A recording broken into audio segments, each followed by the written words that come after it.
There have been over 100 updates to Fortnite since its release in 2017. A lot of these have been not so great, some of these have been okay, and some have been fantastic. There's been a true variety in how the community has reacted and enjoyed these updates. However, there is one update that stands above the rest as the greatest of all time, and that is version 7.40.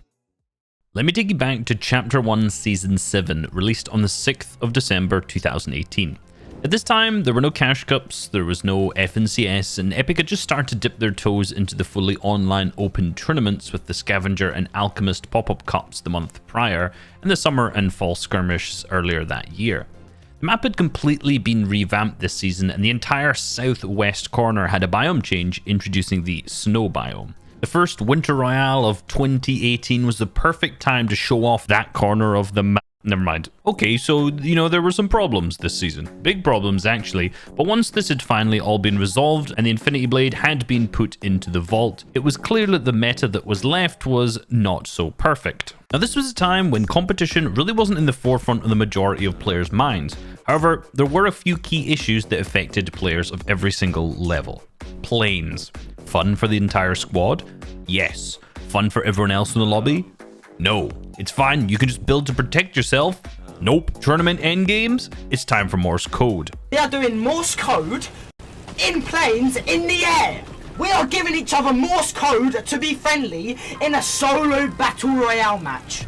But don't worry though, if you're fighting someone on the ground, it's equally as frustrating. The hand cannon, or the deagle, was hugely prevalent at this time, essentially replacing the double pump.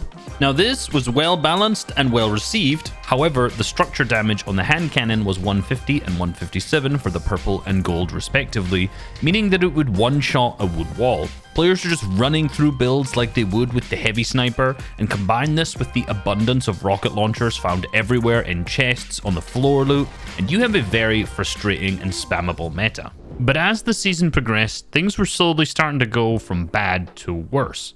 Epic Games had clearly noticed that the skill gap in the game was drastically rising. They had not yet started to lean into this.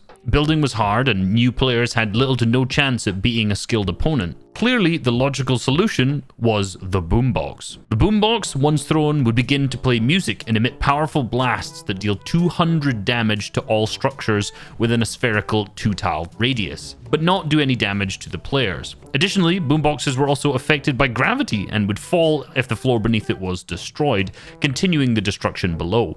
Each boombox lasted a total of 18 seconds, which was actually originally 25, but clearly that was too powerful. This item lasted a grueling 37 days in the game and was removed in the version 7.30 patch, and in its place was the bottle rocket, honestly a pretty useless item that was just loud.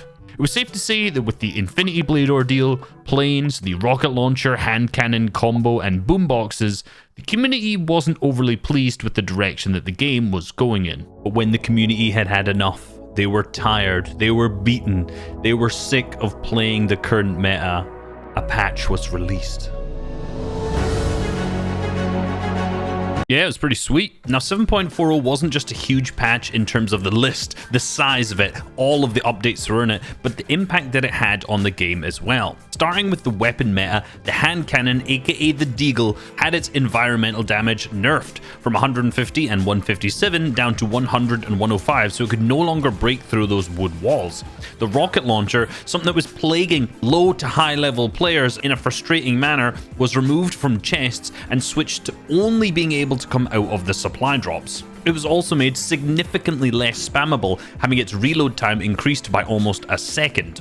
The X4 Stormwing, aka the plane, had its ability removed to break through structures and large objects. So basically you just couldn't go straight through your walls anymore, meaning you could actually build to protect yourself against this when it was trying to ram through you. Not only that, they added a new weapon to the loot pool, which was the Infantry Rifle, the beloved Infantry Rifle. However, actually on release, it was kind of trash, to be honest with you. And the reason it was so bad was because it had quick firing projectiles without damage fall off rather than hit scan, which it was later changed to in Season 8.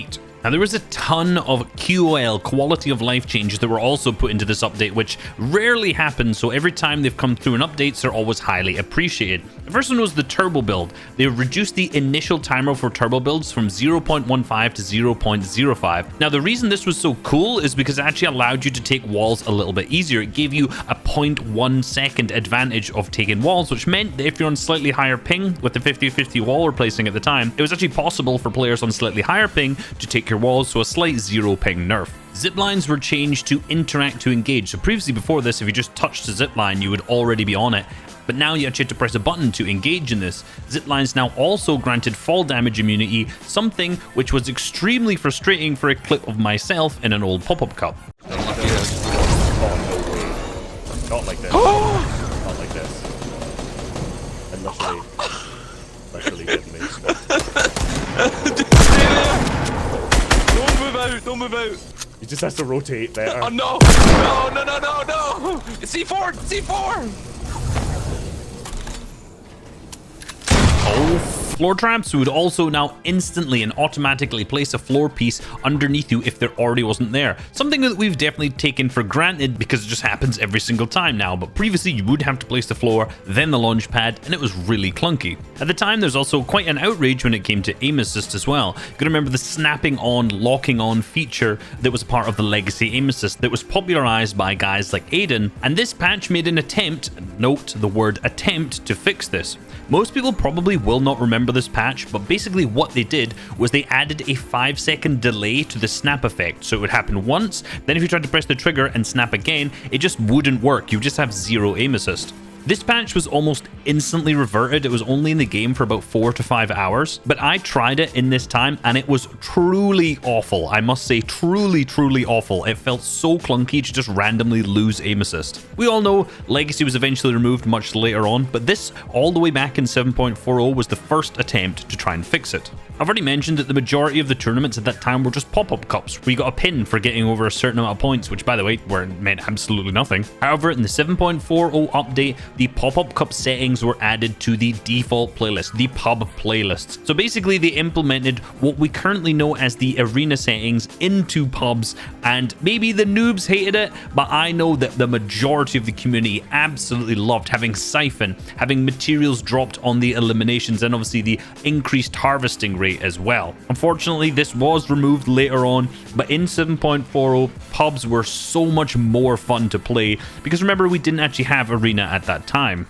That's not the only competitive update that was in the game. There was now new tournaments in as well. The Share the Love series was announced in here. The Trios One Day Cup, which was the first Trios event ever, which was on the 17th of February, was announced. 2-round tournaments were now also possible as well, which obviously led on to things like World Cup, 2-round Cash Cups, and of course the FNCS. And on top of that, leaderboards were also added in-game, which obviously we all use every single tournament we play now, but up until this point, they weren't there at all. Hope you guys enjoyed this video and learned a lot. Peace.